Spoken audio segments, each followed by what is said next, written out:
Okay, guys, so do you see me? Do you hear me? What's good? Yeah, you hear me. You should see me hypothetically. Yeah, oh, good enough. Okay, so guys, we are here today doing a special coffee and tea with NYC or NYC. I don't even know. Well, basically a special stream slash podcast with me and Steven. Steven will be back soon. And what I should be doing, in fact, is I should be sending an invite to Miguel.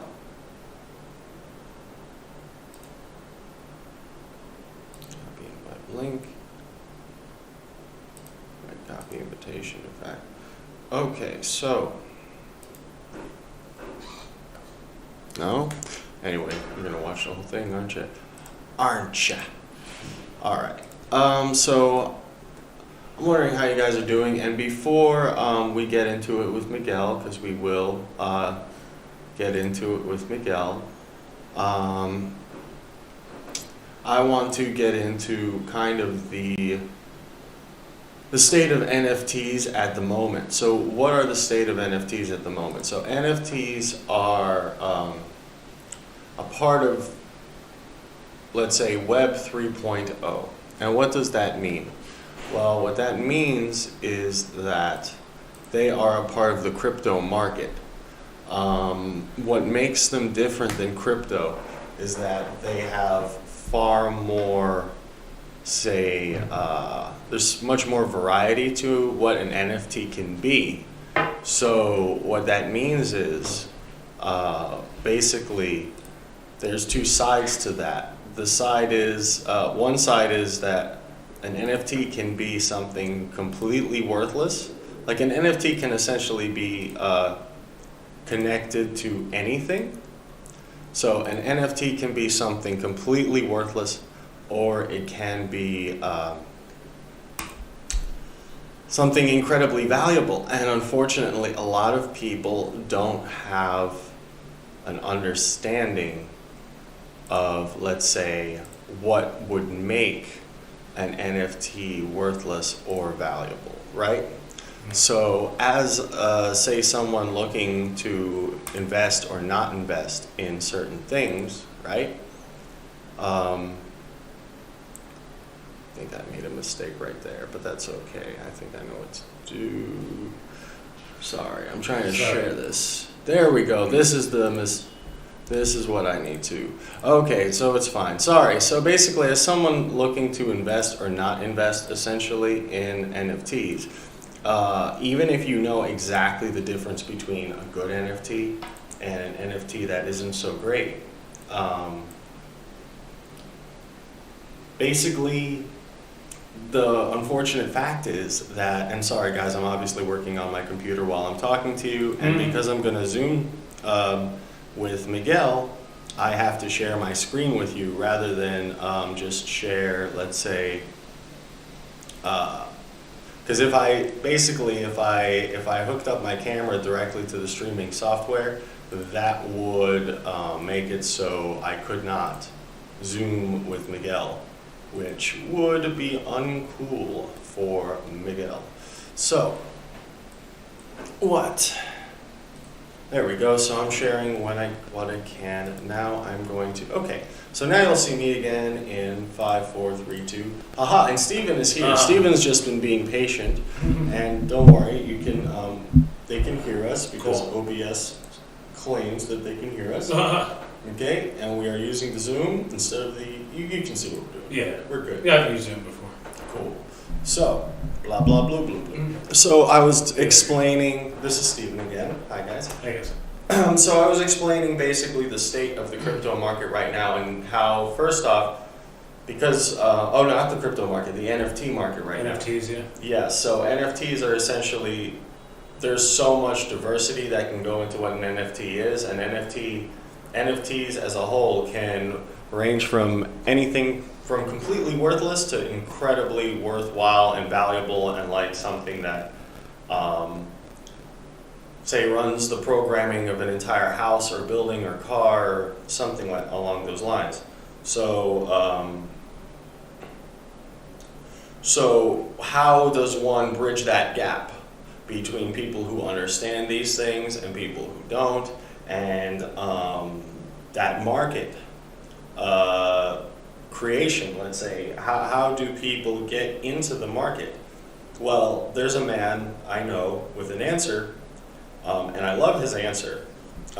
So basically what you're dealing with, well, let me just say, Streetwear Bears NFT Club. Why is this so great? Because it bridges the gap between people who understand NFTs and people who don't, without, and I don't know how much, I don't know a better way to say this, without screwing over the people who don't quite understand every part of NFTs and how they work and why they work the way they do.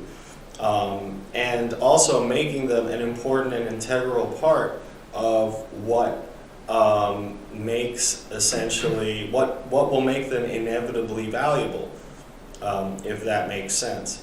So I had a tough time getting over here. The subway was giving me all these different messages about how they were definitely on their way, and then the subway passed me right by, and I was like, it's a nice day outside, why don't I just walk? I just jogged 4 miles like yesterday, so what am I doing waiting for this subway and this bad service, paying these people? So I end up walking over here. Rose wants to talk to me, and I told Rose that I could Zoom call, but part of that was I wanted to test this, but now obviously it works. I ended up starting this like what? Like 3:30 or so? Yeah, like basically a half hour after I wanted to, and an hour and a half after I wanted to test if this was even going to work with the Zoom, because my streaming software does fight with Zoom over the camera. Anyways, so sorry guys, sorry for the confusion and inconvenience and all this and all that, and how the first kind of section of this video is looking at my screen. Steven has tea. What type of tea do you have, Steven? Peppermint. I had coffee earlier, but I'm cutting back on the caffeine, so. Well, they've got some good tea here. I had some like citrus, cinnamon situation the other day. I like Earl Grey, but it's just the caffeine this time. Like, I'm trying not to have caffeine too late. And I met a woman from England here, and she, you know, and I got to speak to someone who was like, oh no, I don't put any sugar in my tea, any honey, any lemon, no. And I was like, yeah, you guys are great. You guys just like your leaf water. I said it even funnier than that. But we're cool. She's cool. She's all right. I like her. Anyway, I like tea too, but I'll end up putting lemon in it. And instead I have 2 shots of espresso and coffee and half, and I'm very happy. So yeah, so essentially what? So Streetwear Bears is basically designed by someone who actually both cares about people and understands the real world economy, and is also an intellectual that understands how NFTs and the crypto market works and how the actual economy works. And much faster than I could have ever, like, yes, something's gonna pass by. I have sirens. It's always. Yeah, this is New York City. So much faster than I could have imagined. I basically ended up talking to this guy after a long time, and I hear what he has in mind, and I know he's good at networking, and I know I knew he was intellectually there, but I hadn't come up with this. And this guy, basically, Streetwear Bears has a partnership with Prolific. I believe it's the prolificshop.com. So essentially, that is a big way that they bridge the gap in understanding So most NFTs right now are connected with art pieces, and that's not a bad idea. But what it does do is that it's not too different than just buying an art piece and having that, and that it's not actually different than the art market. It just sort of adds the word NFT to it. And maybe I misunderstand, and actually I guess digital art is a different, it's different art, but essentially an NFT is automatically a receipt and let's say a note of ownership, let's say. So automatically you can connect it with anything, and it's also a program. So, but most people don't understand that, and not just that, but developing those NFTs and then making those NFTs that are so important to the economy before they're integrated into the economy is a lot of effort. And if people aren't going to give you what you deserve for it, why spend the money in the first place? The Prolific Shop sells basically crisp. You know when they say drip? Like essentially it's very stylish clothing. There is an urban theme, but there's no but. It's urban without being, let's say, down and out. It's very crisp. Hood. Yeah, well, no, it is hood, but exactly, it's hood, but it's stylish, and it actually... Hood rich. Well, unfortunately, that has a real meaning, which does not apply to this, but it can. You can go from hood rich to this, and that's the trick, see? Because this, like I'm saying, solves the problem. So I was hoping to get Miguel on here at 3:45. I definitely sent him. Okay, give me a few. I'm in the middle of lunch, and we love Miguel. So we're going to give him a few and let him eat his lunch. How are you? How was your lunch? Thanks. Yeah, I went to the Mexican place by me. I had it's called Yucatan Eggs Benedict. I showed Chris the photo. It was really nice, actually. It was hollandaise made with chipotle, and instead of English muffin, it was potatoes and some chorizo on the bottom and some avocado. It was about $16. That's why I love New York City. Yeah. Like, oh my God. So like someone just made him this like incredible, and he knows he's a chef. By trade, yeah. Right, by trade. Well, I always say the thing with me is I love breakfast food, but the problem is it's just like I'm usually not hungry earlier in the day. But lately I've been trying to exercise more and eat earlier, so my metabolism's picking up a little. So like I can eat a little bit around noon and then like still have a light dinner. So and because we were recording this when I usually eat, I figured eat a little before and it should be good. Yeah, essentially, and I'm gonna segue back into NFTs and why StreetWear Bears and ProlificShop.com, theprolificshop.com, have such a great thing set up.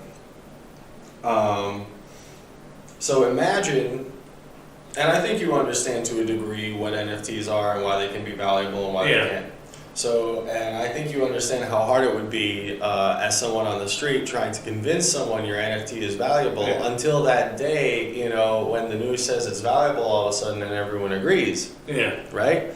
So the question would be like, imagine if you had the ability to make it seem at least as valuable as the Eggs Benedict is to an average person. Like, when I heard about that, I was like, how much is it? Because I want it.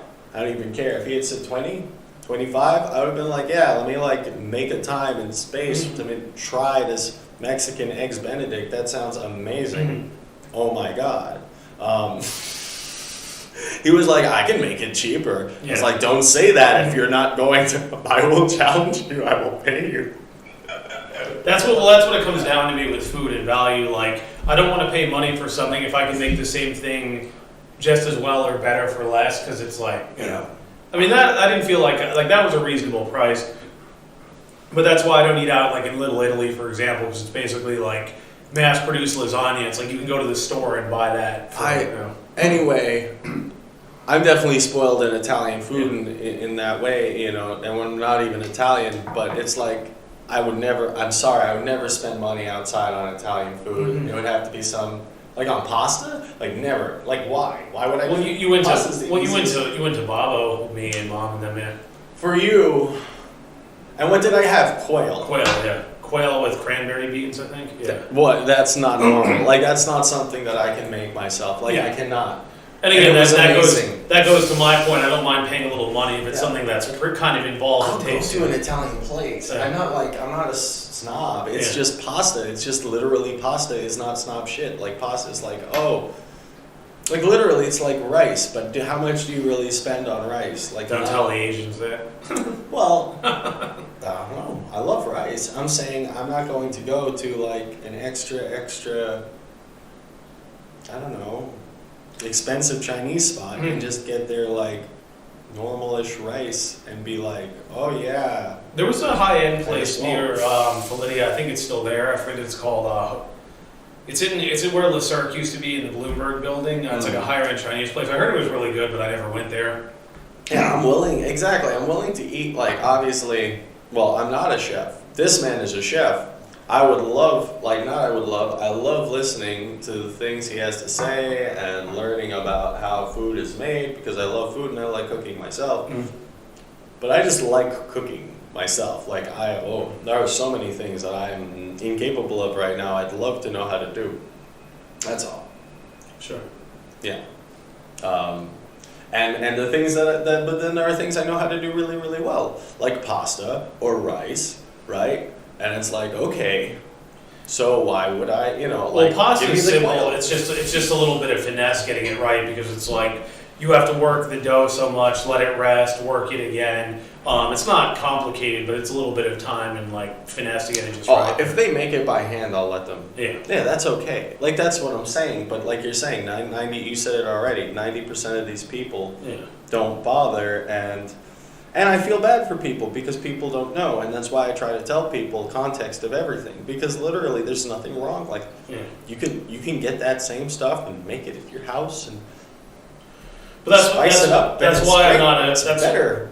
That's why I'm not a fan of Little Italy though, because they said it used to be good back in the day because it was like off the boat Italians making stuff, and now it's like third, fourth generation, whatever. But it's like just mass produced, like Italian American. Like you can go to the store and buy that for less. Probably. And there are places where they'll make it for you in front of you by hand, and it's more expensive, but at the very least, you're not just spending extra for someone to pick seasoning for you. Maybe they pick exactly. I don't know, because it's like you get spaghetti and meatballs. A lot of these. It's just my opinion. But it really is. You get spaghetti and meatballs in a Little Italy place. It's like I can make it better myself for less money. So it's like why would I go and Yeah. Yeah. Anyway, it's a tourist trap. It was authentic. Well, at one point now it's just riding on. I haven't even tried in so long. I think it's been years for me too. But like I remember my mom used to suggest like want to go to Little Italy. I'm like no, it's like what are There's still good pizza in this city. There's all types of good pizza. There's like terrible pizza, there's good pizza, and then there's really good pizza, and that's all. I like Don Antonio, the place of Lock South of where I live. I don't know if you've been there. Yeah, they have. I've seen it on Seamless. I don't know. I'll try it. Well, they've got they make like personal pizzas in house, and there's one called The Butcher, which I like. Like it has like prosciutto, mortadella, like there's a few different meats, and then there's like they have like a little white one. There's one with truffle cream. There's like that's good. It's like $20, but it's like a little pizza for you, and it's kind of intricate, like different things on it. So like stuff like that to me is cool. In Malta, the pizza market is mostly that. There's there's standards. There's the margherita, which is a cheese slice. There's like something they sometimes call the pepperoni, and sometimes it's like a salami slice or something. They have the capricciosa. They have certain things. They'll put eggs on pizza, basically, and all this madness. But basically, it all ranges between $7. Like if you just get a margarita, it's usually €7, which is about $7, and at most it's €13. Like if you get a fucking pizza that's a full meal, possibly 2 meals for the day, and we're Maltese and we're not the skinniest people, believe it or not. Anyways, yeah. See, I love there's different pizzas here. Here's their menu. So it's there's one with fried dough with mozzarella truffle cream, It's one Genovese. There's like a white pork ragu. Exactly. Yeah. We got options like this Fried in the pizza, city. white pizza, different fries. Yeah, and this isn't New York City pizza. This is like Italian or well, I would assume. See, and I'm not even margarita. That's the thing. That's like the standard. That's just cheese. But then there's like there's another plan of margarita. There's with hot sopressata. It's like cured meat. I was trying to find the butcher. Yeah, see, like every once in a while, there's like something that's like vegetarian. The fungi. The fungi is just the mushroom slice. Yeah. We've got into pizza. Vesuvio stuffed pizza. I haven't tried that one. Looks good though. Isn't that the volcano Vesuvius? No, I was thinking like from calzone stuffed pizza. They have calzone too. This is the one I like here. The butcher. Mm-hmm. Mozzarella sausage, porchetta, salami toscano, prosciutto di Parma. Yeah. So like things like that. Yeah. Yeah, that looks amazing. Yeah, it is. Yeah. But stuff like that, it's cool because they have a brick oven and it's like you can either watch them work or there's actually cameras where they show them working, so you can see them assembling it and throwing it in the oven. Yeah, like why bother going to Little Italy when you can just go to a place that makes good food? And this is a block south of where I live too, which is nice. Yeah. How are you with Chinatown? My friend Brian's really into like, I guess what he would consider authentic Chinese food, and he does have good taste. The places that he goes to will have really good soup. I won't lie. And I'll give credit to a place that has good soup because Chinese food places don't always care a lot about their soup. Like sometimes you'll have really good soup, sometimes you'll have okay soup, and I'll even be okay with the okay soup. I like the hot and sour soup. But they know someone's going to get the soup on the side no matter what, so I guess they don't have to try very hard. So anyway, and I think it's like, I don't even know, I don't want to misrepresent a place, but he will leave me when he visits New York City because he used to live here and now he's in North Carolina. And the thing is, I've heard that Flushing is more authentic than Chinatown, but I haven't really explored enough to say either way.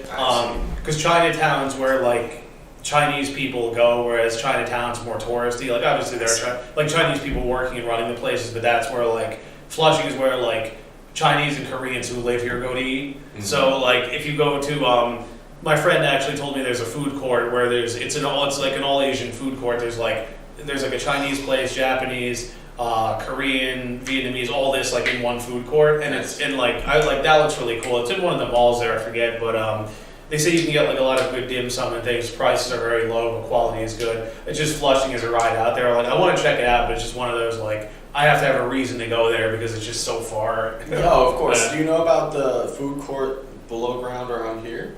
The subway, right? You're talking about? You know what I'm talking about. Okay, just making sure. The other one I like is the DeKalb Market in Brooklyn. I don't know if you've been there. I go there with my family sometimes. I might have, for all I know, but probably. I'm trying to think of what part of Brooklyn this is in. DeKalb. City Point, Brooklyn. Largest food hall. There's over 40 vendors. I come there with my family. It's cool. I mean, they have so much stuff. They have like Katz's Deli has a thing there. There's a Vietnamese place that I like. I was gonna say there's a sushi spot one block. Well, there's actually a sushi spot on my block now, but they're like a sushi spot. They're like trendy either. I'm not saying they're not authentic either, but they're just like a normal sushi spot. The remarkable sushi spot I'm talking about is like one block above me or two. It's like on 103rd, 104th. And basically, why do I remark on it? Because it's got no English menus. Like it's just like You're not expected to know like English in there. Like you're expected to know what you're ordering essentially. And I do know what I'm ordering, and they do understand English because literally they do understand English. Like I know what I'm ordering, Well, I was gonna say, it's cool. Because it's nice. This is like here they have a taste of Katz's, so it's like a smaller version of what Katz serves. Ample Hills Creamery, I like that. Arepas. I'm not gonna read all of them. There's a Brooklyn wine cellar. There's a French place. There's a craft beer. You can buy the growlers. You can take beer to go. Sushi as well. Crepe. Let's see. Yeah. Seafood, yeah. There's a Polish place. God bless food. The Berliner, you've heard of that, right? The Turkish, it's like a Turkish, but like a German style. Okay. Yeah. Oh, that makes so yeah. much sense. Because it looks like the Turkish, but it's Berlin after Germany. Yeah. Pierogies, yeah, I've been there. That's good. Being Polish, of course. Yeah, my ex, I think she got like Indonesian food or something. There's also the Vietnamese place. You get like banh mi's and stuff. Yeah, there's a lot of interesting stuff there. There's so much food I have not tried. That's one of those places. Myself. Well, I like DeKalb because it's one of those places that there's so much there you can easily come back multiple times. Oh, there was a barbecue place I went to as well. Now I want pork buns. That's where I am now. But it's one of those places you can come back multiple times with people and try a few things and come back and try other stuff. And Yeah. That's what a food court is for. Like, food courts immediately excite me. I am a simple man. He's like, oh, there's food here? There's multiple types of food, you say? What's that food court in Flushing called now? I'm trying to remember. Yeah. Yeah, I'm easily placated with Spanish food, with Indian food, with Chinese food, with Japanese food. Oh, is this at the Landmark Quest Mall? I'm trying to remember. I think it may be. I gotta try Ethiopian food. Ethiopian food is apparently amazing. That's so funny you mentioned that. I was talking to my security guard about that. My ex and I went to this place called by the Barclays Center. It's called Gannett. I don't know if I'm pronouncing it right. It's like Ghenet. And we were saying it was really good food. The problem with it is the portions are huge, so it's one of those like you have to come with a few people and try different things because it's well because the problem was it was just me and her and I got like the tartare and the tartare was like an entree size. But the problem too is it's really strong spices, so if you don't eat it that day, they penetrate. It just tastes like spice. So it's one of those like you have to come with multiple people and try everything. I don't know. I don't know if I'll be able to handle it more than 3 times. Well, because what I was saying is like that's what I like about tapas places is you can try a few little things and then it's like if you're full you don't get more food. But with that it's like if you get a few things it's going to be a ton of food and it's like it's harder to control the portions. Whereas like Huertas, that place I go to a lot, I like it because you can get like bite-sized portions and if you're hungry you get more. If you're worried someone's not going to like the food, you give them a little bit. But if you know, you just know. Yeah. I'm sorry. Okay. Well, but that's what I trust them. I've seen it. But I like bread. I like spices. I like Indian food. And I look at Ethiopian food and I see like plus extra Indian food. That's what I see. Like everything I like about Indian food, like none of the extra stuff, none of the extra vegan stuff going on. You can have it. I love that too. But that's not why I'm going. That's not why I'm intrigued by Ethiopian food. Very interested in what they have. But that's what I like. But that's what I was saying. That's what I like about Huertas. When I go with people, it's like a bite-sized thing. And if you like it, we order a few more. If not, that's fine. But like I say, with the big portions, the problem is you don't like it, and there's 2 people there. Well, the other person. It's not a good place to go on a date. Oh, and spicy food. Like Indian food is one of the exactly. And then at least certain you bring a girl and she's not that into spices, or even if she is, or. You gotta be like, oh, get the mild one, get and that's human, and I do like the mild curry too, like, to be honest, like, when I go to an Indian place, I always get chicken vindaloo. Now, that's not mild. No. But you can tell them to make it mild, and, and chicken tikka masala, that's what you get for normies, right? Yeah. It's fucking amazing. It's fucking amazing, like, it's not... A tandoori chicken. There we go. That's good stuff. Like exactly. Like oh my god, Indian food. I like what is it, pori, the fried bread. I'm gonna be funny. Anyway, have you ever made terrible mistakes with hot curry? As in eating too much spicy stuff or messed up the cooking or what's I don't get the question. So you're like, oh, I'm with this girl. We both love spicy food and we both like Indian food. This can't go wrong. But it gets on your hands. Yeah, you touch your eyes. Yeah. You don't just touch your own eyes, you see. You don't just touch everything. And then you're like, oh no. Yeah. And then they're like, fuck you, and they touch you back. And they know, and it's hilarious and terrible. And you never do it. You never do it again. You just go, I guess I'll get mild today. For today. Well, it's funny. It's funny because I feel like the woman I'm dating now, she likes spicier stuff more than me. So like I'll go milder, and she'll have stuff that like she thinks is good, but for me it's too much. but I guess she grew up eating a lot of it, so it's different. Yeah, there are still things that are slightly beyond me, like, that are just, like, attacks. Like, don't get me wrong, I will try them, but, like, so, anyway. Because the thing is, if you grew up on it, that's normal to you, whereas with me, I had, like, occasional spicy stuff here and there. Yeah. So to me, it's like, you give me something mild, it's fine, but if you give me, if they eat spicy stuff every day, then, like, to them, that's whatever. If you count, like, everything but those Reaper peppers, Yeah. but everything but them, I'm like, my favorite place in spicy land is around a 70% spicy land, where you get like spicy barbecue, like, yeah, you know, like you can make it hot, you know, or chicken vindaloo. Have you had? You I know, have, yeah. And it's hot, right? But that's like around, like that's like at the top of my good. And everything above that, like I'll do it, and it's gotta have zing, and for me to enjoy it above that, it's gotta be like one of those spicy Mexican sauces with zing, you know. In fact, I would consider wasabi below that. Am I crazy? Like, maybe I am crazy, but wasabi is almost this like chemical, like, it's like it doesn't hurt me. It just melts everything in my sinuses. Well, there's also fresh wasabi versus the stuff you get in the containers. Oh, Because okay.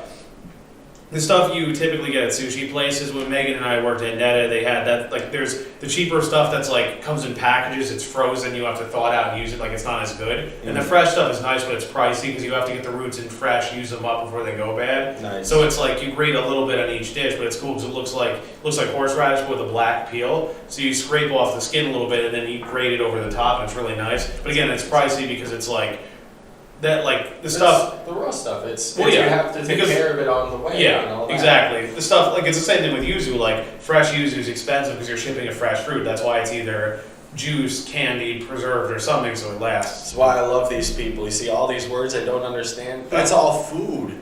That's all tastes. I don't need to understand. Just move forward. Just like go in the direction of food. You understand? It's okay. Like the clothing with Streetwear Bears NFT Club. You just go in the right direction. You don't have to know everything. You just go kind of in the right direction. That's the best we can do. I'm gonna pour myself some more coffee. I'm gonna get some more tea as well. Okay, guys. So you'll wait 5 seconds. You'll see us in a second. We love you. Oops.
let's see.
Whoops.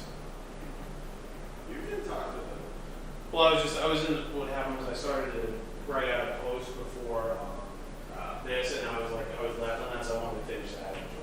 Got you. You're good. Yeah. I just feel weird when my thing's partway open and it's like I didn't finish and then either. Yeah, no, your mind. No, I get you. Or that's what happens to me. My mind like ends up having trouble remembering my thought process, and maybe even loses kind of interest. Yeah. Okay. I hope we didn't miss him, but I doubt we did. I doubt it. Guys. Alright, so what's going on? So yeah, it's a nice day in New York City. I mean, compared to yesterday, and even me, I like a drizzly day. It's kind of a drizzly day. It was early. It was nice recently. I mean, I was walking around before I came here. Yeah. In fact, you know what I need to do? So one of the things that I do is I'm actually the guy that greets you when you join Streetwear Bears NFT Club. And because today has been what it's been, unfortunately, I was not able to greet the new people who joined in the last kind of 24-ish hours. So I'm going to do that right now while I wait for you to do what you're doing. Sure, I'll be right there. This person really made it impossible to copy their name, which is great. Exactly what I want, right? Okay. There, just copy that.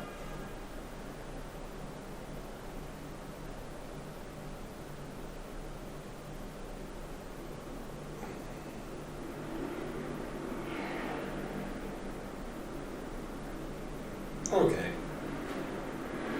Alright, more tea. So on the Discord, there are already a bunch of cool games and ways to earn tokens that do amount to basically. Is anyone else here right now? Yes, there's at least one person that's I don't know if I'd call him a day trader, someone who invests for people essentially. That's what I'll say.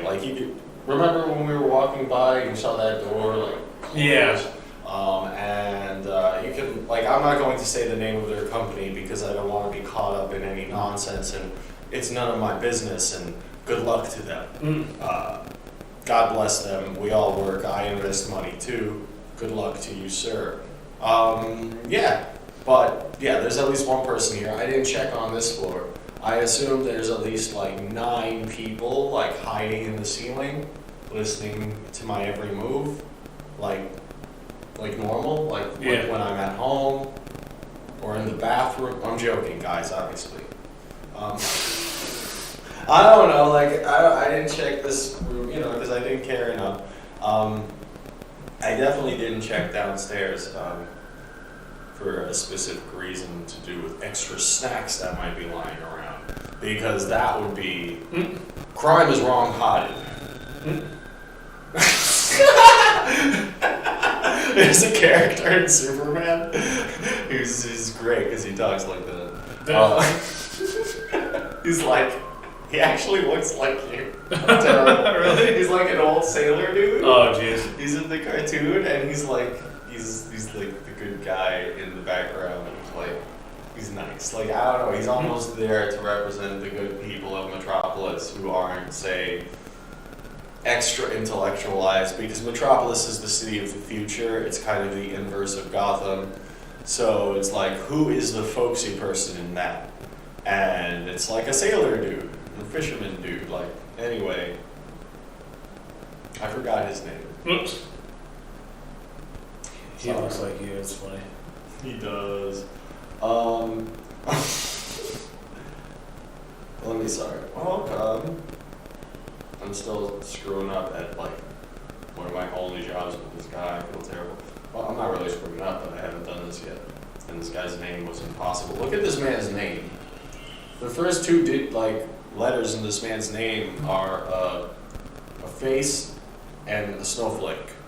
Okay, I don't know. Oh, I get it. It's like the Prince thing. Like you're just picking a symbol or whatever. You're Well- like, this is my name. Yeah. Well, I was supposed to tag this man, without like copy pasting, and that was not easy. Okay, welcome to the. My girlfriend's trying to turn me into a TikTok addict. She keeps posting videos and saying like, honey, do you get more views? See, here's the thing. So, I've made my life,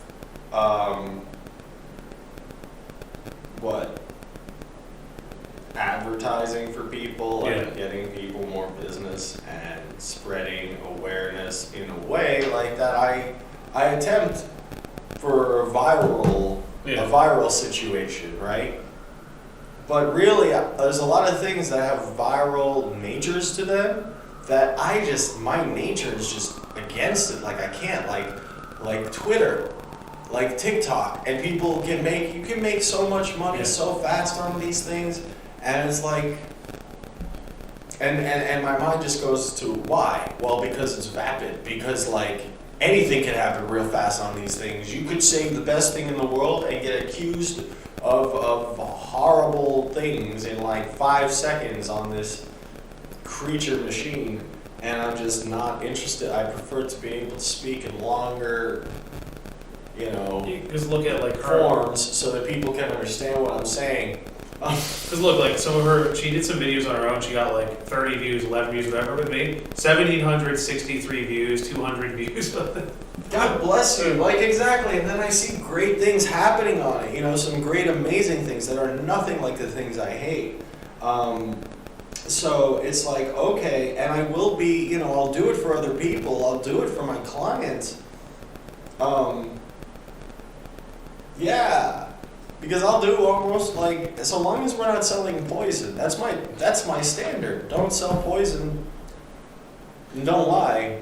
Well, I think it's cute what she's doing. She's just sort of like documenting us hanging out or whatever, and then like making videos and like playing music in the background. Like, we're not selling anything. It's just like a memories thing, and and then like add on some music and effects in the background just to make it interesting.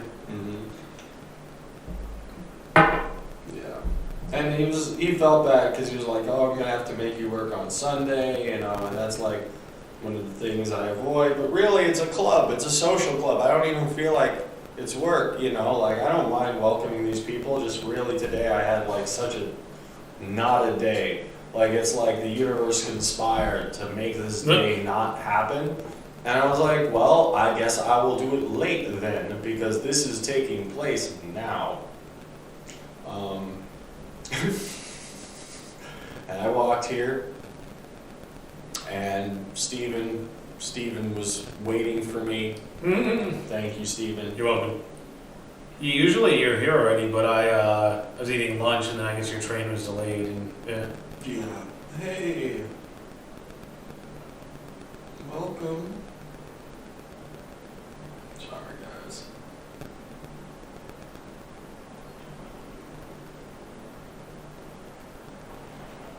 I think soon I am going to go dining with this person. And we're going to make so many gay jokes. I'm sorry, guys. But like, because this will be No.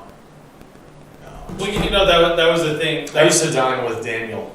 But that was that was the thing with me and my friend Andrew, who you met. Is we always ate out together. We were posting pictures, so everyone thought we were dating. Yeah. Because it's like Daniel was the only dude I would dine with that wasn't like exactly. He was the only dude I dined with. You know. Anyway, I don't care if they come up with like I'm just the least well-groomed homosexual on the planet. They can do that. You would dine with Harrison if you were here. Oh yeah, and I would dine with Harrison, but Harrison is the classiest dude in all history and time. Wow. Not really, but kind of. Like in my world, sort of. Like, sort of, yeah. Yeah, like I can say that without like, I don't feel bad. Yeah, Megan didn't react to what I said about... Megan, I don't want to say anything. Thank you, Megan. That was very sweet. That was very sweet of you, and I did not know how to react. No, but I responded truthfully, though, and you are beautiful. Oh. And she's always been beautiful. No, what did I say here?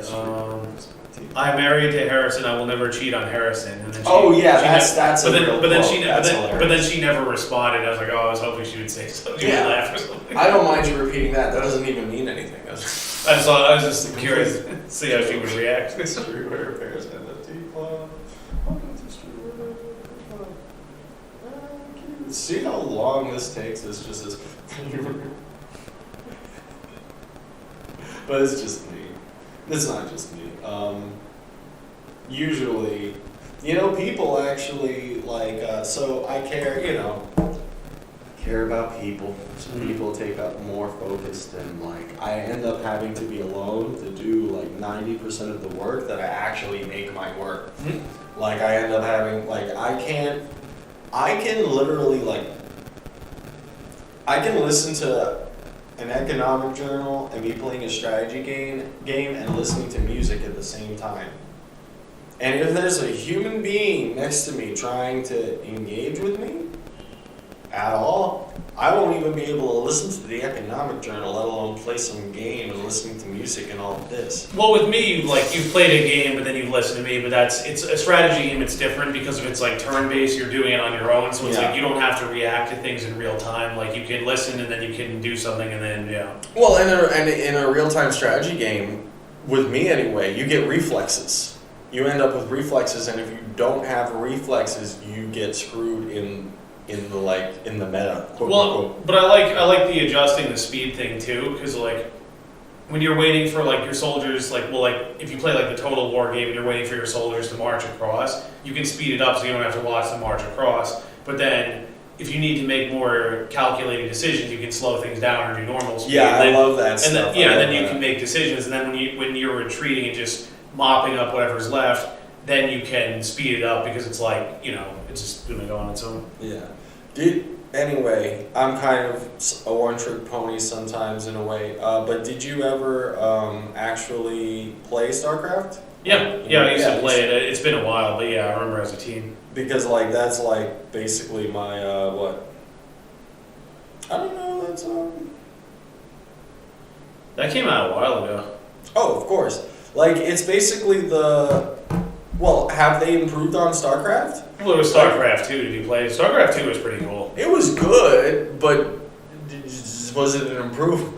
I thought so because I like the idea of how there's... I like the story mode. The story mode was... Well, that's what I'm saying. The story mode, Absolutely. The idea that you can upgrade certain things, but you can only upgrade certain things through each playthrough. So the idea is you can pick upgrades based on your style, upgrades that benefit you. I'm not saying it shouldn't have been made. Yeah. I'm happy with it. I'm just saying that StarCraft, the gameplay itself, But I'm saying gameplay is so crisp. But I love things like that because it gives replayability. Like I was talking to absolutely. I was talking to I love story modes. I really do. But I was talking to Edward about storylines, and I was talking about Baldur's Gate, and I was saying that has so much replayability because when you think about it, you can play through different character classes. In the second game, character classes get different strongholds. You take over a certain facility and you can run it, but that's dependent on what class you are. I gotta get into Baldur's Gate. You can be. It's all BioWare, right? It was Black Isle which went under, but then BioWare took it over, and then now there's Baldur's Gate 3, which I haven't played, but that was kind of in development. But I guess it's like a new release, they're updating it as it goes. I don't know how that is, but it's a different studio and everything. But I always said, like, I loved the replayability, because like I said, different classes, good versus evil, like that affects who you have in your party, that affects like who you ally with versus who you, and like, you know, but because of that, you can play through the same game multiple different ways, so it's like... The closest I came to that was Dragon Age Origins. Mm-hmm. I love Dragon Age Origins, and I really like played through Mass Effect 1 and 2, and then Mass Effect 3, I got it the moment it came out, and it was a real letdown, and I didn't even get to the end to be let down by like, oh, you know, the story isn't really that different based on your decisions. I heard about that, and I was like, wow, that's disgusting. I was right. What was I right about? So you start playing Mass Effect 3, and you notice that the gameplay is like stilted in this weird way, where like every time like a fight starts, your environment is this cube. You're in this cube, and it kind of looks like you're in a real place, you know? There's like a full scenario going on, high definition, but for some reason, every time something gets to you, it's like it's got to go through this like invisible barrier, this like water barrier, this digital barrier to become real and something you can interact with into this cube. And then everything within that barrier, you know, your allies and your enemies all kind of have this set behavior that like they're all kind of repeating themselves, and you know, and it's like, why is that? Well, because all of this gameplay in the story mode, and that's what Mass Effect generally was, for some reason was basically fitted to be multiplayer. So they made all the programming incredibly simple. They took these beautiful, like, powerful digital engines and all this art, and they were like, well, what if we could take all of this and make it so kind of copy-paste that, you know, fucking 10 computers could be looking at the same server at once and none of it would crash. So it's like, okay, everything's beautiful except the stuff you're doing, which is really predictable and simple and sad, and like kind of like feels like, because the whole thing is designed to work online and designed to kind of be this online arcade multiplayer game rather than a story mode, which is what you came for. You literally came to make your own decisions and have your own story based on those decisions, and have a character, you know, a plot based on your individual character's decisions. It's like these people literally buy things to destroy them, to say like, oh, you know, everything you did was wrong. You don't understand why people like this thing. And they take things like Mass Effect, like Star Wars, and they go, no, we know better why people like this thing. And they completely destroy everything that's good about it on purpose, because supposedly they know better what you like. And then they go, oh, people don't like this because they hate such and such. And it's like, literally, you pissed on it. You pissed on it. It was fully, you know, you can do anything you want. Any type of person you wanted to be, you could be that. That was old BioWare. You could do that in Knights of the Old Republic. I was about to bring that up, because that was sort of made in the style. Well, that was sort of made in the style of Baldur's Gate, not exactly because it's Star Wars and it's more modern. But I'm saying similar ideas as far as you have one main character that you do whatever with, and then there's characters that can join you, good or evil, and they have certain strengths and weaknesses, and then you build your party based on them, and then it's like... I love Mass Effect 1 and 2. And then your strategy, and then it's like, you know, like I said... I'll try 3, because there's all these DLCs, because people complain so damn much, and Yeah. now it's like 4 times the game it was originally, because Wow. if they didn't make it that and give it to them for free, like they basically... And it's all because EA bought it. EA bought BioWare and ruined everything BioWare is. I am sorry, but that is a fact. Okay, and they're remaking Knights of the Old Republic, and I've been planning on making a stream of just going through Knights of the Old Republic, because these people are already acting like we didn't like the new Star Wars movies because of some hang-ups that we have. And you know what our hang-up is? We like actual Star Wars. We do have a real hang-up. Like, I like Luke Skywalker. I don't know who that guy is, who has the same name and beats his nephew. I don't know who that guy is. I don't like that guy. That guy is not impressive to me. I like the guy who saved his father. Those are different characters. You can't even prove that dude ever did that. This is just Space Wizards. Well, this isn't Star Wars. Anyway, sorry. But it's also things that like the books cut out. Like there was the whole thing with like in the in like I was gonna say in the book, there's a whole thing where like Vader becomes Vader for the first time, and he actually chokes the Emperor because when he thinks that when he finds out Padme is dead, and then He does the right thing. yeah, but then the Emperor basically like fends him off and is like, that was an unfortunate incident. Let that never happen again. Right. Like there were things like that they cut out of the Because movie. that's sort of how Sith interact, and it's Yeah. pretty cool. Yeah. But But that's you why ever- we like Star Wars. Can we minimize this thing? I feel like it's kind of blocking Which thing? this panel here, or like move it. Here's the thing. So you see, that's what they actually see. It just, That I don't know, makes there's sense. something distracting about like. Yeah, we it. can definitely Yeah. do that. I just I don't know if there's a way to. let's see. Like they're closed. Yeah. Okay. But there was something about. Did you ever read that? There was no, it's not a big deal. I'm just OCD about those things, but You're cool. Yeah, exactly. Let me know what you're OCD about so I can solve it. But I don't know if you ever read, but there was a book that was written in between episodes 3 and 4, and it was pretty interesting. Because it was written shortly after the end of episode 3, and it gets into like when Vader is adjusting to life in his suit and everything, and how I when think I know which one you're talking. when they land on Kashyyyk, they are enslaving the Wookiees, and he gets attacked by Jedi, and he almost gets beaten because he's still getting used to his suit, so he can't move and everything. And He can't do a force push without pushing his robotic arm on Yeah. his body. Yeah, and there was stuff about That's why he chokes. and there was in the original He episode. also can't do the lightning. Yeah, in episode 3, in his battle with Obi-Wan, before he gets scarred, he actually uses Force Lightning, if I recall. And because he could leap around and shoot lightning and stuff, but then once he had the circuitry, he couldn't do that anymore. Yeah. But I do like in that book too. They show that bit when Obi-Wan finds out that Anakin survived, and like he's watching.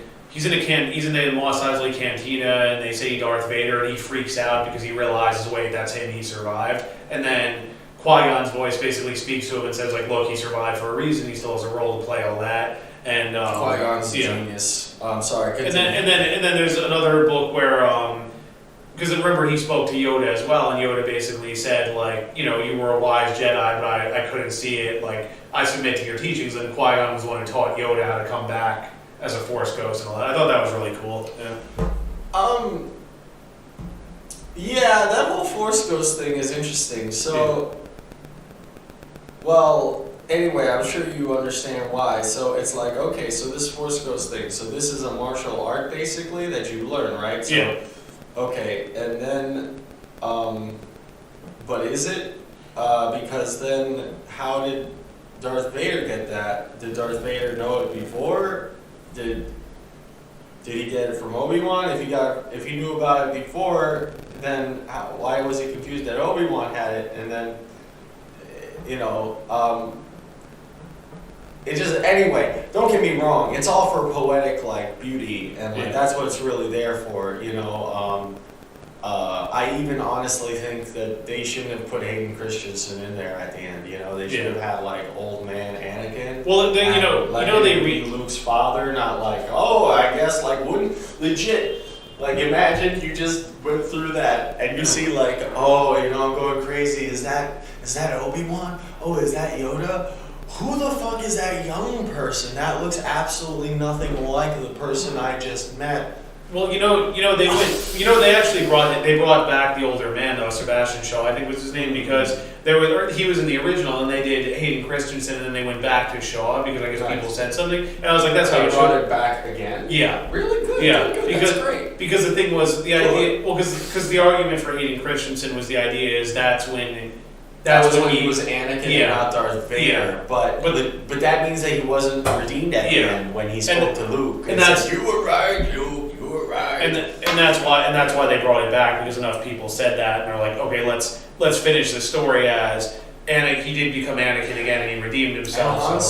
Han Solo shot first, okay? And we know that Han Solo shot first. We know that Greedo literally admitted he was about to kill him, and that Han Solo shot first. It's okay. He was a gangster, and he was a spice smuggler, which is basically a Star Wars drug dealer. Yep. He was not. He's a guy who comes from a bad place, and that's why it is admirable when he does good things, even though he has a lot to risk. That's Han Solo. It's okay that he shot first. It is not because Greedo is a victim that he shot first. Greedo wasn't peacefully saying he was going to kill Han Solo with a gun to him. And and Han Solo all of a sudden broke all the rules by having a gun under the table where Greedo couldn't see. That's dumb as hell. If somebody's coming in there and they're bullying you and you secretly have something that'll blow their brains out and you get them first, that's heroism. And that's why Han Solo is the man. All right, and that's why we liked Han Solo before he came back at the end to save everyone from the Death Star. We already knew we wanted him on our side because he was a quick draw, because he's the fucking man. Anyway, that's why even when he talks shit about the Force, you gotta go like, yeah, that guy, at least he's telling the truth. He isn't right. Like, he doesn't believe in the truth, but he believes what he's lived through. He's telling the truth. We trust Han Solo, even if he shoots first, because he's a good person. But he also wasn't Force sensitive, so it was one of those things like, oh, I can't experience it, I don't feel it, I don't believe in it. But then when he saw people using it, it's like, okay, this is real, you know. Yeah. And that's that line in the beginning of, what is it, episode 7, where he's like, the Force, the Jedi, they're real because his wife and Luke, he saw their power, so he knew. I saw what they were trying to do with episode 7, and they tried to make him like Obi-Wan Kenobi, and I don't think he's a good Obi-Wan Kenobi. I don't think you can do that. I'm so sorry, but Han Solo is not a good Obi-Wan. Well, he wanted to be killed off sooner. He wanted to be dead. Yeah, he doesn't like Star Wars. But let's be honest. They kept stretching it out, and then eventually he's like, all right, fine, I'll do one more movie, but that's the end, you know. Yeah. Alec Guinness too, same thing. The guy who played Obi-Wan originally. Like it's always funny. My dad taught me years ago how he hated that role, but it was like he made way more money from that than anything else. That's why they hate the role, because they're legitimate actors. He's a Shakespearean, and they hate to be like certain people. Some people love it, and some people hate it. Yeah. And it depends usually if they have a chance without being typecasted. Like Mark Hamill doesn't hate it because Mark Hamill is Luke Skywalker and the Joker. Yeah. And almost nothing else. So if you don't know him as Luke Skywalker or the Joker, you basically don't know him, and he gets typecasted as just that. Yeah. And he doesn't mind that. He loves going around to Comic-Cons and going, and being the Joker I grew up with. Yeah. And he loves going to Comic-Cons and being Luke Skywalker, and he hates this new Luke Skywalker, and I'm with fucking Mark Hamill on this one. Yeah. And I also respect the fact that fucking, what's his name? I don't even remember Han Solo's name right now. Harrison Ford. Harrison Ford is a fucking acting genius who... He was a carpenter, and then they thought like, oh, let's cast him in this, and then he got Indiana Jones and everything else. Right. Yeah. So he doesn't want a bunch of fucking fanboys to be like, oh my god, it's Han Solo. Yeah. And Han Solo has like a good 8 decades of history in these books. Yeah. And it's like, Han Solo, tell us about Chewbacca. And it's like, kid, I'm having coffee. Fuck you. Like, I remember there was this thing where some kid made out of Legos like a full Millennium Falcon. Yeah. And was like, sign my Millennium Falcon, sign it. And he's like, yeah, let me sign it. And he literally makes the person bring it to him, put it on the table in front of him, and he smacks it off the table like he's a cat, like he's a piece of shit, like he hates it. But it's like, imagine you spend your whole life fucking being known as Han Solo. No, you spend your whole life trying to be the greatest actor and known for your craft. And people act like you're not a good enough fucking Han Solo because you don't know about this story in the books and shit.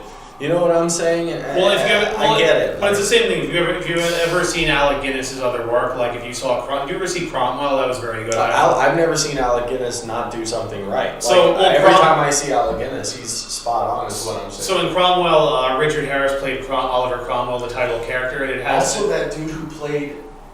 What's his name? The guy who died in the first Death Star. That Jim. Tarkin. Tarkin. The guy who played Tarkin is good in everything. What's his name? Peter Cushing. Peter Cushing is good in everything. But getting back to Guinness, if you watch in Cromwell, he played the king that Cromwell had executed when he overthrew the English government. He was excellent, and he looked a lot like the real life king. Guinness played Hitler at one point. I don't know if you saw that. And wow. When he played Hitler, he said that was the only performance he was ever satisfied with, and Guinness was very tough on himself. Trying to think of what else he was in off the top. I saw Dr. Zhivago. He played the Russian soldier during the revolution, things like that. So, but the thing is, because I mean, Star Wars was my introduction to Alec Guinness, but if you compare it to his other stuff, like the other stuff, he's way more well spoken. Obi-Wan Kenobi's my favorite character, bar none, in Star Wars. But the thing is, if you watch his other stuff, like the script is way more developed, the characters are more developed, all this, and like. But I think what you're getting at is in the Star Wars movies, you can only do so much with Obi-Wan because it's like a little screen time here and there. Whereas there are books and movies and everything that like detail all their backstories where you can actually get in depth. Yeah. And I think he felt like it was kind of dumbed down, and it's like he felt like the dialogue was watered down. It wasn't. It was. Yeah. If you read the book, it's very watered down. Don't get me wrong. The dialogue in the movies are very good. But the thing is, especially when you compare it to the other stuff that Guinness did, you can really see. So for him, it was kind of a step down. But the thing was, but they said that he was very classy on set. He was very supportive, and he said this is going to be a big success. And a lot of other people like, we don't know. But then it took off, and he got the most money from that. He got royalties. He got money off all the products and everything. But similar to what you're describing with Harrison Ford, where they said that apparently he threw away every bit of Star Wars fan mail he got. Like, he didn't like when people called him Obi-Wan. I guess some kid bragged that I saw the movie this many times. He said, don't do that, it'll ruin your life or something. And like, and it just, but it's funny because again, that's what he's most associated with modern audiences. Like, if I say Alec Guinness, a lot of people younger than us won't know. But then if I say Obi-Wan in the original Star Wars, they know. It's but, immediate, yeah. But again, if you compare it to his earlier stuff, you can see why he thought that way. Like he's definitely one of those pearls that makes Star Wars really fucking good. But Ian McDiarmid, who played the Emperor, he and I have the same birthday, by the way. Nice. But he is a similar story. Like, if you look, all his other stuff is like Shakespeare and other stuff. So like, this is kind of like dumbed down, but it's another thing where they thought he would fit the role. He knew it was successful. Obviously make good money off it, so it was worth it to him. But if you compare it to his other stuff, you can see why they don't do this stuff regularly. Yeah. Well, here's the thing, but okay. I know I'm crazy, but it's like, okay, can you really get mad at the thing, like, for being so amazing that it's career defining? Like, there's so many people that, like... Well, I think what you're getting at is that...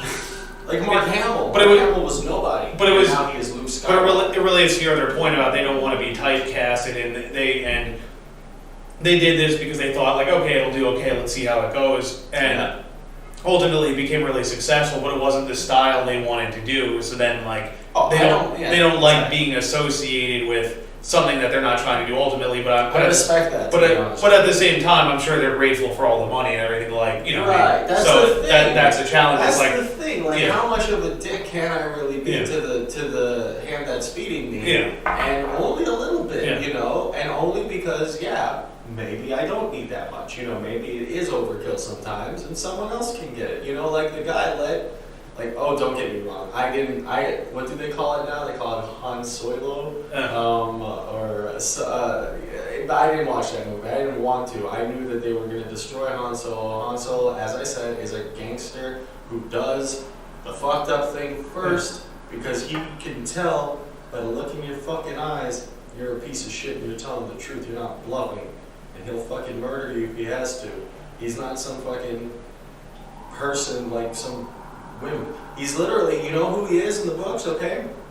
He was in the military. He was training to be a stormtrooper. And Corellia, and he didn't have the heart to kill Chewbacca. Yeah.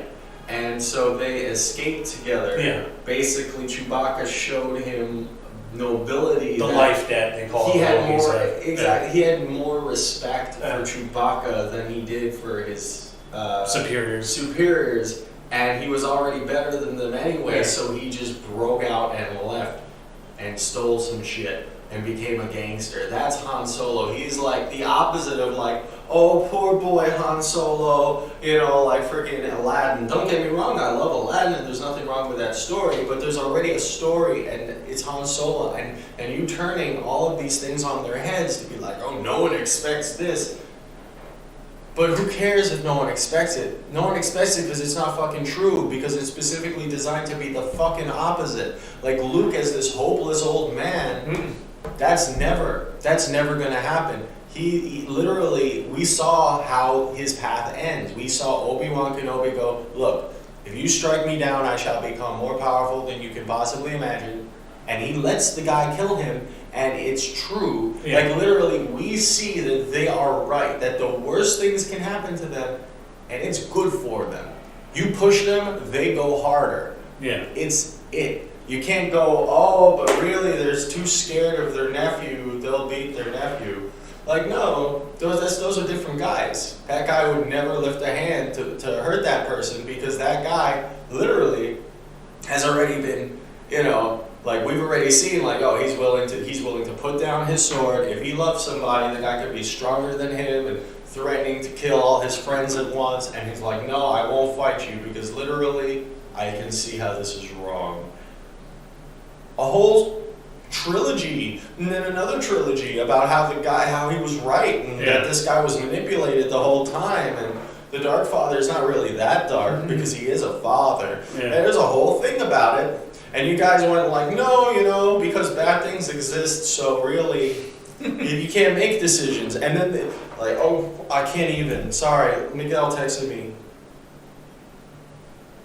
But what I was going to say is part of it too was, I think you and I may have talked about this at another time, but I think the reason a lot of people were so critical of the recent trilogy was, if you look at like Luke's story and others, it's a hero's journey. Like, he's like a poor farmer, and then, he destroys the Death Star, and then learns how to use the Force, and like struggles with things and all this. But with Rey in the trilogy, she's so overpowered since the beginning, and it's like, a lot of people aren't as swayed by that, because like the idea of someone who's super powerful off the bat somehow, like, it's not a compelling story. I didn't throw Rey away for that reason, I like I said, I like episode 7. I can say that over and over again, and hate it that it's not a part of a Star Wars, franchise that I can enjoy, but love like the characters, for instance, and love the interactions and love the comedy. And I don't like BB-8. I think BB-8 is just trying too hard to look cool, and it looks like somebody, the person who designed that in that universe would have had to prioritize style over substance, and that's not what that universe is basically like. In fact, you can literally look at how Lucas designed the universe and see how style over substance was sort of an old Republic thing, and something that they had kind of because of their decadence and because their cultures were untrampled for so long. And then after the Empire takes over, style over substance is basically something the Emperor has and Darth Vader has. And if you're not part of an elite class, that was once kind of more normal, because everyone from Naboo to a person on Coruscant is like, kind of like if I bring something directly from Malta, to a person in New York, it's like, oh, that's so fancy. And to a person in Malta, that's nothing. Yeah. And the exact same thing, other way around. If I bring something from New York to Malta, the scarcity, the scarcity creates the idea of value. And it's true, it is more valuable to them because somebody took the time to bring it to them. But God forbid everywhere becomes exactly like New York, because really what makes New York great, in my opinion, is that it has so much from other places that are nothing like New York. You know what I'm saying? So, like, for instance, we were just going over all the food and all that, and don't get me wrong, I love cities, I love all that. You hear what I'm saying. Whereas I come from a place with more country, and I like that it's not that developed. I'd rather that the technology come without the concrete. Yeah. That's all. We're already doing business with everyone. You can all come. Just don't screw up the bushes. We've got New York City in New York City, and you guys can have cities. I love you. Please do well for yourselves. Don't ever sell out what's good about what you have for others, for other people to placate their stupidity. They're already like them. They should be satisfied with that. You don't have to be like them, and you never will be exactly like them. So chill out. Sorry, continue. Well, the other thing I didn't like about what the recent trilogy did versus the books was, like, the books, there was more of a progression after episode 6, where it was like the Rebel Alliance becomes the Alliance of Free Planets, and then they like retake Coruscant, they establish a new republic, and then the surviving admirals rally together. There's Admiral Thrawn and all this. Yes, but Admiral Thrawn. But it was much better developed. Whereas here it was like someone even made the analogy, it would kind of be like it was just kind of like, well, we defeated the Empire and they went into space, but then they came back way more powerful. And someone made the analogy would be like the Nazis losing World War II, but then coming back with all this high-tech weaponry, and it's like, where did all this come from? Right. And then they overtake the Allies, and it's like, And where and how did this? Whereas in the books, it made a little more sense because it's like, perfect. well, but in the books, it makes sense in a way because it's like The fracturing of the Roman Empire. they become the Republic, and then the Empire kind of becomes what the Rebel Alliance was in terms of like they have to become insurgents and all this other stuff to try and regain power. But it's different. It's either warlords fighting for their own kingdoms, or then eventually Thrawn kind of unites. Like, but it makes a little more sense rather than okay, they disappear, they come back with something way more powerful than the Death Star. And it's like it just I don't know, it just kind of doesn't make sense. Yeah, absolutely. Yeah. Like, not kind of. 100%. It doesn't make sense. It doesn't make any Yeah. sense. Yeah. It seems like they're just well aware Yeah. that killing off Snoke was not the right move. Yeah. They know that, like, that's why they did it. Yeah. Like, they had a main character that people liked, even though they had the criticism that she never worked for a thing ever in their lives, you know, and she was just ultimate power, and we knew that. We knew kind of intuitively, like, this is what Anakin Skywalker was supposed to be. She's gonna be kind of a spoiled brat the way Anakin Skywalker almost was, but, you know, because of it, it's actually good, because they should have never done that to Anakin Skywalker, and she deserves to be free. And and I was down. And then, really, like, no, you gotta piss on everything else first. You gotta piss on everything else first. Burn all the Jedi books, you know. That's not good enough. Like, I remember before Episode 7 even came out, they were accusing people of being racist against something. Yeah. And I remember being mad, like, who's mad about this? And not realizing, like, nobody really. They're just like, hyping up, They're yeah. just, that's what they wanted to say. Like, that's now how they tried to sell Star Wars. Like, people are mad about this. You should watch it.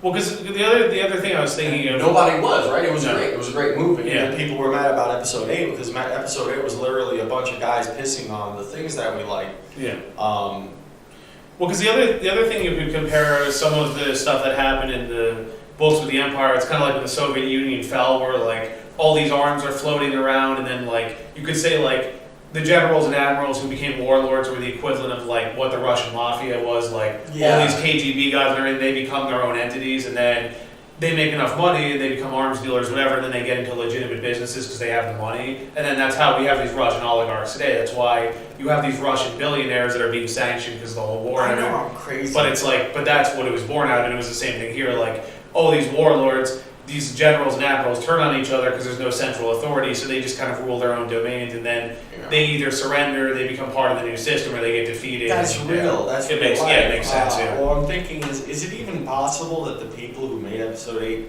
even Episode 7, is it even possible that they like Star Wars? Like, that's the worst part of it. Yeah. That, even Episode 7 with that giant, with the Star Killer base, Yeah. or whatever it's called, and like, oh, we just remade X-Wings again because you'll pay to see X-Wings again. That's it. Oh, Poe Dameron, he's basically a young, sexy Wedge Antilles. Yeah. You know, we got like the whole, you know, like, if you don't know anything about him, you want to be friends with these people gang, you know. Yeah. Uh, But again, it's just like how did the Empire go from being on the verge of defeated to coming Right. back with all this high tech? and that was a mystery. It was like, who is Snoke? Yeah. Who is Kylo Ren? You know, and Episode 8 and Episode 9 were in charge, just like Episode 5 kind of teaches you who Darth Vader is, and Episode 6 teaches you kind of the relationship between all of the Jedi who are still alive, and then 1, 2, and 3, you know, explain all of Star Wars. Yeah. Episode 8 and 9 were supposed to explain Yeah. where the fuck Star Killer Base could have possibly come from, and how, like, well, that must have been planned long, long ago. Yeah. Like, I believe in the new universe, the new canon, the Disney canon, they call it now, because God help us, that's not the real canon. Seriously. But that's Ilum. You know about Ilum? Yeah, the frozen planet. Yeah. Because we love Star Wars. that was Starkiller based. That's kind of the closest thing to a cool thing about episode 7, 8, and 9 that I can point to be like, well, that sort of feels like that sort. But it's like, okay, well, so but they even explained like leading up to the Empire, because how Palpatine took more and more power, and they explained like how he sees power as far as the whole like engineering the crisis, using it to gain more power, and then by the time he secured power for himself, things were too late, and anyone who was going to speak out against him was either too scared, was paid off, or was dead, basically. And he diverted a lot of the social funding into a massive military buildup, and that's like where, you know, he had the Jedi harvest the crystals to power the Death Star, he had the Wookiees enslaved, all this, and it took years to build. And again, because he built such this powerful Imperial fleet, the Death Star, whatever, it's like nobody would stand against him, because it's, okay, you mess with me, I'll just blow up your planet. But that took years, and it makes sense. But it's like, how do you come back with all this stuff, way even more powerful, after supposedly being pushed to the fringes of space? Like, And there's kind of an equivalent of that in the books. Yeah. So they dumbed it down like hell. Yeah. And the sad thing is, Star Wars was always like, oh, you gotta read that thing at the front. And if you don't read that crawl at the front, you're gonna have to rely on the directing. Yeah. And if you rely on the directing, you might not understand everything the first time. That's always been kind of how Star Wars is. Anyway, but what am I saying?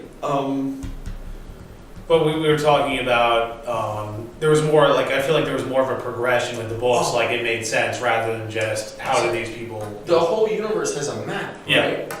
And there's the core of the galaxy, and Coruscant is like right, the capital planet is like right at this crucial juncture at all of the canals. So what am I saying? So there's this wall, kind of. So they describe, for instance, the thing that happens in episode 8 where that lady drives her big space jet engine. I don't even want to call it spaceship. These people don't deserve spaceships, and I'm going to explain why. Remember at the end how she drives that thing into the big Star Destroyer? It's supposedly the greatest thing anyone's ever done in all history. Yeah. And it's basically just the hyperspeed maneuver, you know, and you drive it. Okay, and remember how literally episode 4, like the very first content of Star Wars most people were introduced to, he explains that if you drive into something, you just die? Yeah. Okay, so all of that is bullshit, but that's not the point. So there's this wall in the middle of the galaxy, right? And there's like this hidden way. If you don't know how to get there, like the whole galaxy had to be explored by people guessing, you know, where like, oh, if I go light speed in that direction, will I die, or is there something hidden there? And there was this whole part of Star Wars history where it's just people making mistakes, and that's part of why the Jedi are important, because they're psychics, right? And they're partially out, like you can only get certain places that way. And the Sith are like that too. So as it turns out that there's this place in the center of the galaxy that's protected by this wall. It's really dark because there's so many suns that it's like black holes, essentially. And I think the planet was called Ziost. But basically, there's also Biss, but that was something. Biss, Biss. This is probably the Biss I'm actually. It was a really dark. Like they said, it just radiates with dark side energy, and the whole planet's and all those people worship Palpatine as God Emperor, and so like basically, and they're hidden from the rest of the people, and they consider themselves the chosen people of Emperor Palpatine. So there's this explanation as to how this guy might have hidden like a whole everything from the galaxy, and they would still be like, oh, you know, they'd be the exact same empire, but almost more so. Like, it's literally the First Order, just without being some douchey thing that Disney came up with in 5 fucking minutes. And you can tell what they were trying to do with First Order. The First Order, they're trying to be like, oh, these guys are just Darwinists. As though, you know, that would, oh yeah, all the Darwinists, we just want to stand in straight lines because that's how you survive, right? That makes sense. That makes so much sense. Darwinism, fascism, those are the same thing, right? Because if you stand in a straight line, you will survive. You want to be genetically identical to your neighbor so that when one person sneezes, everyone goes down like dominoes. That's how Darwinism works, and these people are geniuses. And that's why they're in charge of Star Wars now. And I'm just going to give them all of my money for free. If you ever watched the original Lion King, I didn't notice this until I watched it later, but when during one of Scar's songs with the hyenas, you see the hyenas are marching and they're doing like, it looks like Who Step. I didn't, well, the Lion King was funny. It's the first movie I saw in theaters, but I was I'm trying to remember if I was like 7 or something. I did see that one in theaters, and it was worth it. But I was like 7 or something. But then like years later, I watched it. I'm like, oh wow, I didn't notice that. But of course, I had no idea what all that was back then. Yeah, so, it's basically a socialist dictator. Like, join me, and you'll never be hungry again. Yeah. And like the jackals or what? Hyenas. Hyenas. The hyenas are basically resentful for having the lifestyle of hyenas. Yeah.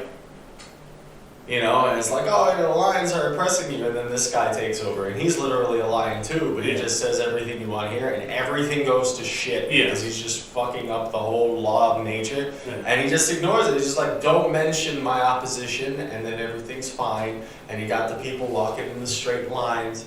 And you could also make the comparison like a wealthy country that gets destroyed by socialism, because it's like the Pride Lands in the beginning are beautiful, plenty of food, all he's that. He's certainly about saying he's a Darwinist. And then, but I mean, it's a similar parallel of like Venezuela, one of the wealthiest countries on the planet, then it gets wrecked by socialism, and then then it's a complete. And then you get mad at the people from there for saying the truth. For saying like, these people are con artists. Yeah. You get mad at the starving folk, right? Yeah. From your fucking from our fucking well-heated apartments.